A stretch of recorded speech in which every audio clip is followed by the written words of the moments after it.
नमस्कार दोस्तों, welcome to Unacademy YouTube channel. मेरा नाम है ऋषभ एंड आज हम बात करेंगे यूपीपीएससी मेंस के बारे में। मेंस के अंदर हम जीएस में किन गलतियों को हमें नहीं करना चाहिए और उन गलतियों को ना करते हुए हम अपने जो है एसए में मार्क्स कैसे बढ़ा सकते हैं, अपने मेंस के मार्क्स कैसे बढ़ा सकते हैं, उन चीज़ों पे हम चर्चा करेंगे इस बारे में। और एक बार फिर से इस बारे में हमारे साथ बात करने के लिए हमारे साथ हैं 2017 की टॉपर जिन्होंने रैंक 16 जो है उसके अंदर हासिल करी है 2017 के अंदर and she got the posting for deputy superintendent of police, miss Arushi Mishra. तो मैम, स्वागत है आपका अनअकैडमी यूट्यूब चैनल पर एंड थोड़ा सा ब्रीफ डिस्कशन दे देते हैं हम अपने लर्नर्स को आपके बारे में कि आपका बैकग्राउंड क्या है, थोड़ा सा ब्रीफ में, क्योंकि जो काफी सारे लर्नर्स हमारे पहले से जानते हैं आपको, बट थोड़ा जो है जिनके बारे में जो नए जुड़े हैं उनको थोड़ा सा पता। हेलो फ्रेंड्स, आप लोग कैसे तैयारी कर रहे हैं इस समय? It is a very stressful time और हम एक दो बार आपसे मिल चुके हैं और इसलिए आप मुझे जानते भी होंगे, लेकिन मैं अपना इंट्रोडक्शन आपको देती हूँ। My name is Arushi Mishra. मैं रायबरेली उत्तर प्रदेश से बिलोंग करती हूँ। मैंने अपनी स्कूलिंग रायबरेली से ही करी है और उसके बाद मेरी ग्रेजुएशन हुई है आईआईटी रुड़की से।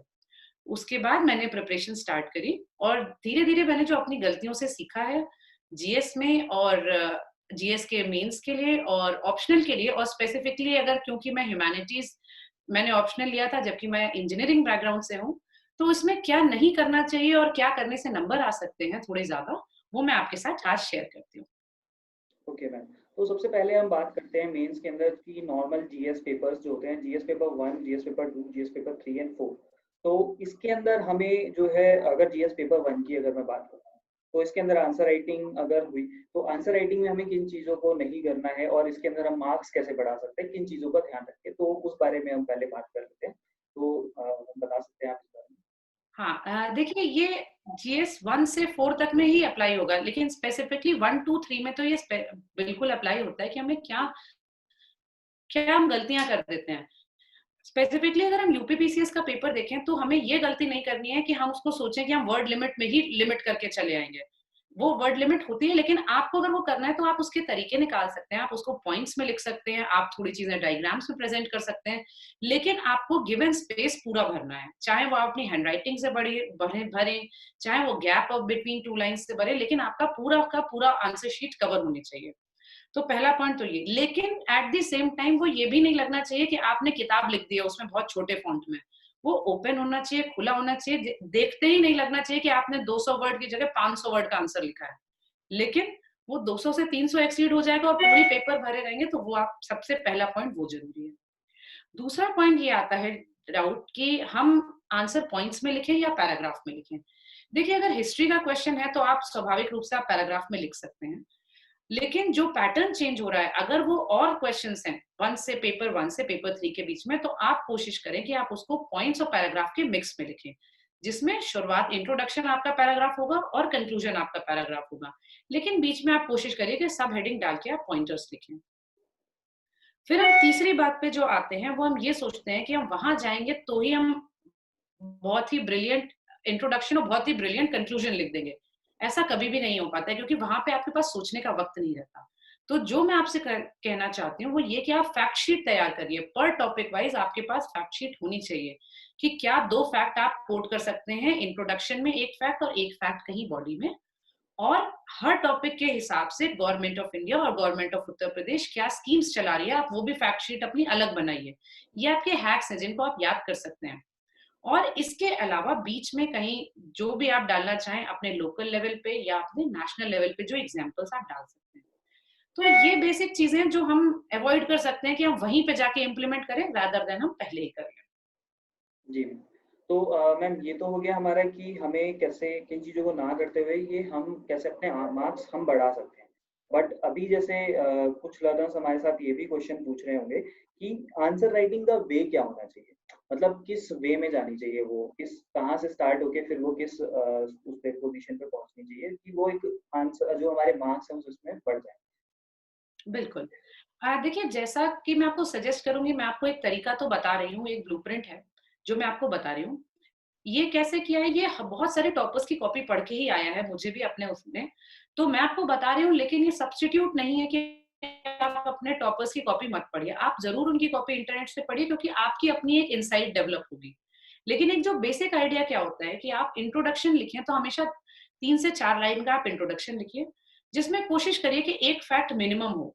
उससे बात ये होती है कि आपका आंसर डिफरेंट होता है और बच्चों से, क्योंकि हर बच्चा या तो वेग बात लिखेगा या डेफिनेशन लिख देगा। आपको कुछ नहीं आया तो आप अपने डेफिनेशन लिख दीजिए।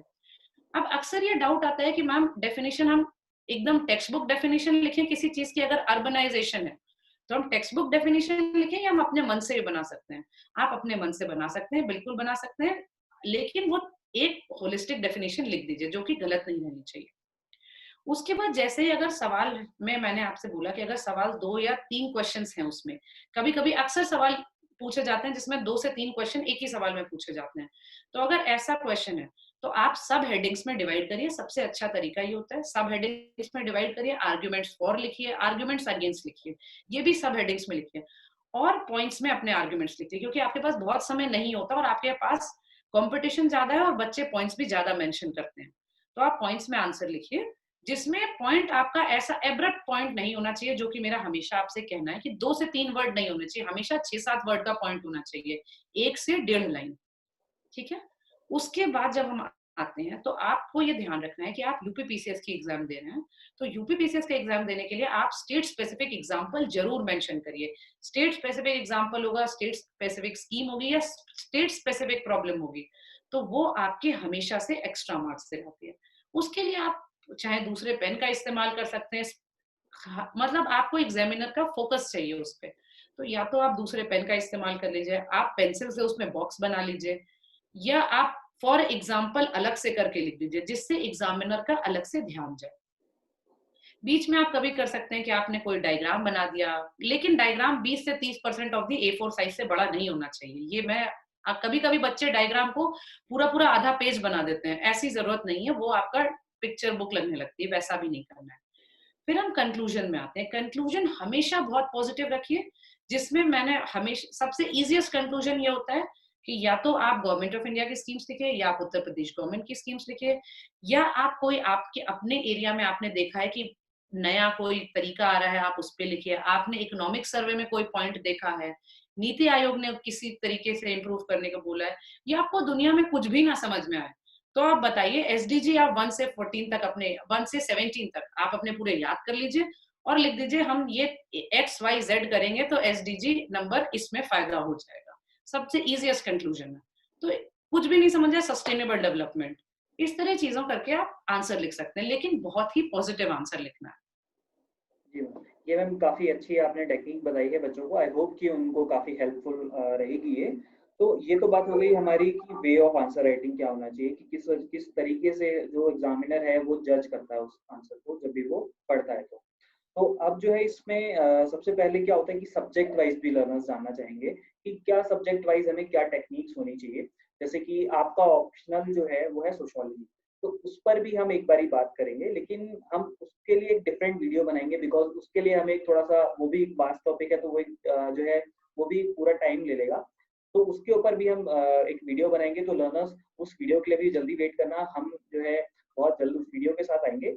एंड बात हो रही है जो अगर यहाँ पर आंसर राइटिंग की, तो अनअकैडमी पर भी एक फ्री मैराथन चल रही है इस टाइम पे। जैसे कि लॉकडाउन है तो आंसर राइटिंग मैराथन चल रही है यूपीपीसीएस के अंदर, रोज रात को 9 बजे, तो आप उसे भी ज्वाइन कर सकते हैं। इसका लिंक आपको जो है डिस्क्रिप्शन में मिल जाएगा। तो अब हम मिलते हैं दोस्तों अपने नेक्स्ट वीडियो में। तब तक के लिए धन्यवाद। धन्यवाद मैम। Let's take it.